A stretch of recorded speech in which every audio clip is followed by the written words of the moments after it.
Hello there, book fighters. Today is Monday, July 25th, and welcome to my last video for this project. And welcome, viewers, to a week of last videos. Yeah. As sad as it is, let's roll the intro for the final time.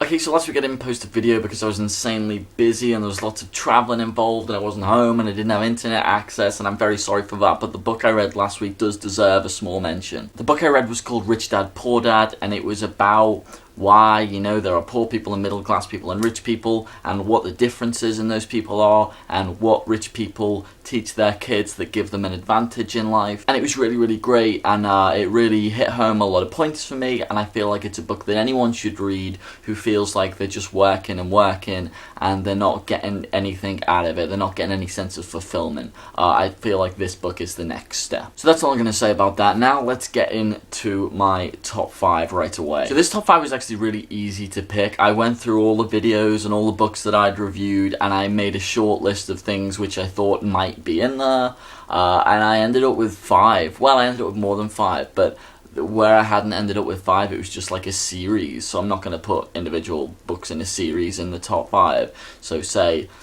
if The Hunger Games is in my top 5, I'll just put the first one in. That's how I'm working it. Okay, so my number 5 book is The Great Gatsby by F. Scott Fitzgerald. Now, this is the only classic in my list, and you might be surprised to find The Great Gatsby in there. Like, I've read a lot of good books, but I haven't read one, I don't think, that's made me think quite as much as this one has. I really honestly thoroughly enjoyed this book, and unlike many of you who had already read it before in high school, I hadn't, and so reading this for me was a really tremendously wonderful experience. And like classic American literature, I am game for. Maybe it's just the British stuff that I don't like. And reading this book was a majestic experience, and I love language, and so does F. Scott Fitzgerald, and it just melded perfectly with me. And going through it was one of the only books I read this year where I was underlining stuff, well, on my Kindle, so I was pressing buttons to underline stuff, but I was underlining stuff nevertheless, and it really made me think, and I could relate it to myself, and I could make it ask me questions about my life and what I'm doing,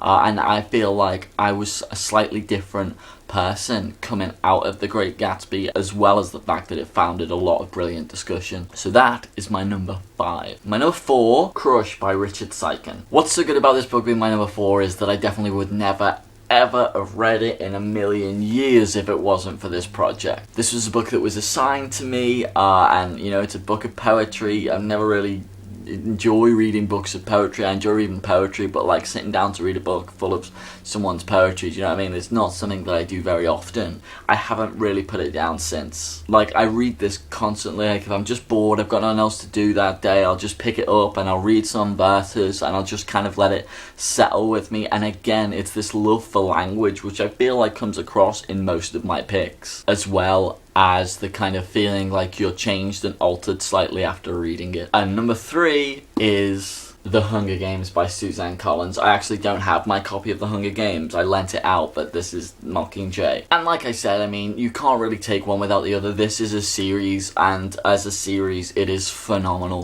The kind of action and thought-provoking things that go on in The Hunger Games just blew me away.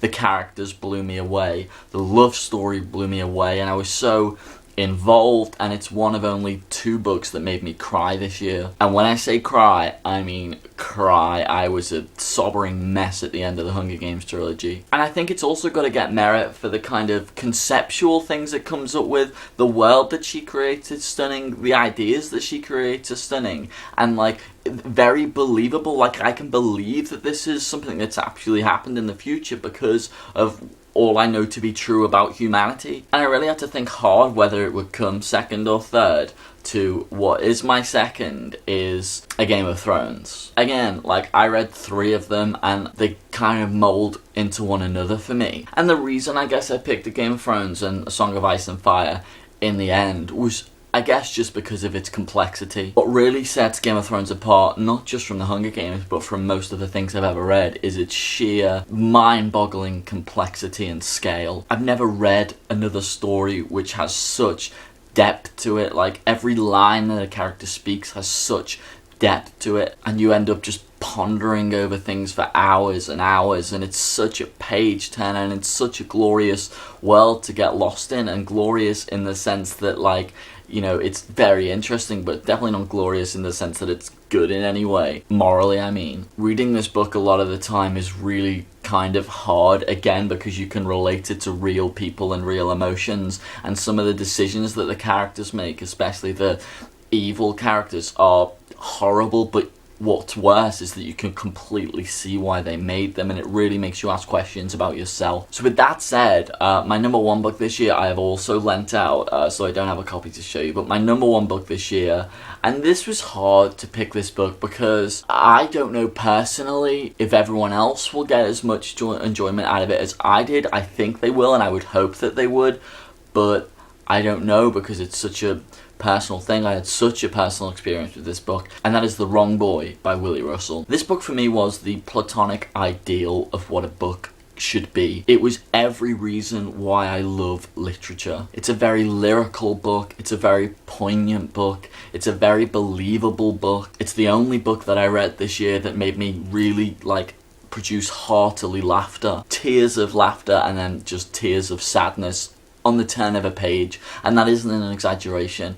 I can honestly be laughing on one page during this book and crying my eyes out on the other. The ending was infinitely satisfying and poignant and beautiful, and the twists and turns were always unprecedented and never predictable. This really was a very special experience reading a book for me, and I hope if you haven't read it, then try and pick up a copy, because it really is a stunning, stunning piece of work, and my book of the year. So that's it, that's my top 5, and now, God, this is my my goodbye to you guys for now, at least as far as this project is concerned. And there's so much that I could say, but I guess the first thing I want to say is thank you for you guys. I mean, this is an idea that I had a year ago, bit more, and I should say a lot of my ideas never come into fruition just because I tend to have a lot of them, you know, the whole brain crack thing. But you guys all agreeing to do it, and then we sign our days and everything. It was almost like, well, shit, this is happening now. And I guess I just have to thank you for the success of the project, and for how much fun I've had, and how much I've learned, and how much great discussion we've all got involved in. Lauren, I love your unwielding and pure cynicism. I love the looks that you give, the kind of "are you kidding me" looks when you don't like something that you've read. A kind of look that I only wish that I could give at something like the abomination that is The Crystal World by J.G. fucking Ballard. Sarah, I honestly do love that you disagreed with me on everything maybe that I've ever said. And not only that, I love the arguments and discussion that come out of that, because that just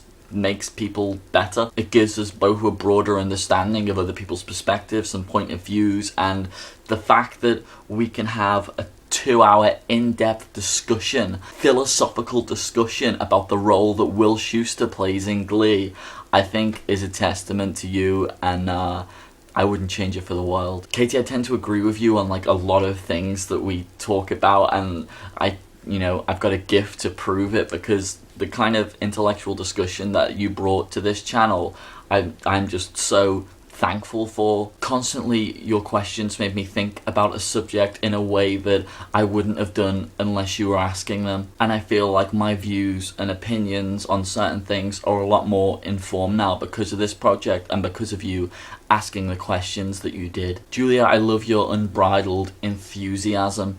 I love your kind of bursts of passion that come out during your videos. One video in particular, your video on grammar, is one of my favourite videos of this whole project, because just to see you get excited about a subject like that just warms my heart, and it just makes me wish that there were more people like you out there. So yeah, this is it, and this has been a great year and a really fun project, and I thank you guys, and as well I thank the people that watched and commented. And I'm kind of rambling now because I don't want to say goodbye. Like, I just kind of dragging it out for as long as possible, but it has to come. So for the very final time, thank you again, and Lauren, I'll see you tomorrow.